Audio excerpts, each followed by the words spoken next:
And first of all, there's an error in the institution number. I come from enough like Cristina, and but anyway, I will present on the behalf of Cristina, who is busy in a kind of official institutional commitment today. So I'm presenting, anyway, I'm part of this topical team, which I'm presenting the work today for, and it is the ESA geological topical team, which I'm happy to represent today because this work is the result of almost 1 year of work, and it has been really collaborative, and we have produced this from the contribute of everyone. So basically, as we see today, ESA strategy includes improving the knowledge of the geology of the moon, which besides science is critical for resource assessment and utilization. So for this region, we produce some mission concept for a geologic mission to the moon. And we face two major topics.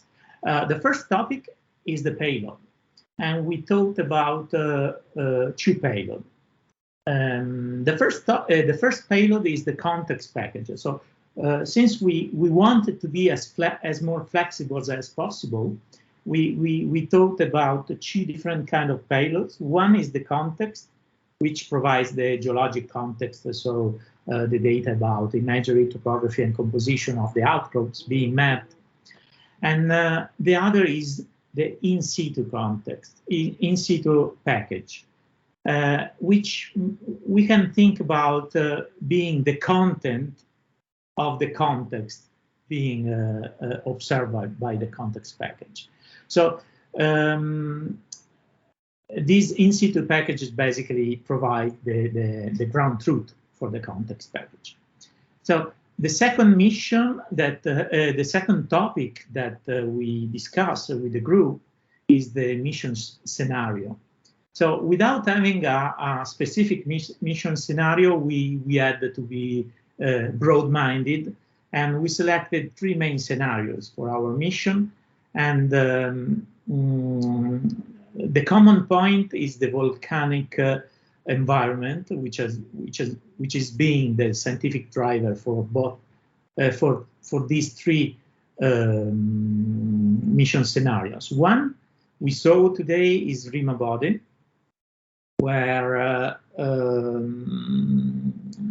there are pyroclastic deposits that witness the internal environment condition of the moon. And then there is the long traverse presented by Sebastian, the Mare Imbrium scenario, where we are exploring the sequence of volcanic materials within Imbrium, putting them in, mapping them in space, but also in time during the mapping. And then there is the INA-D that we'll see from our colleague Hans Tauber on Thursday, I think, and which is a kind of enigmatic and is basically the opposite of Mare Imbrium in terms of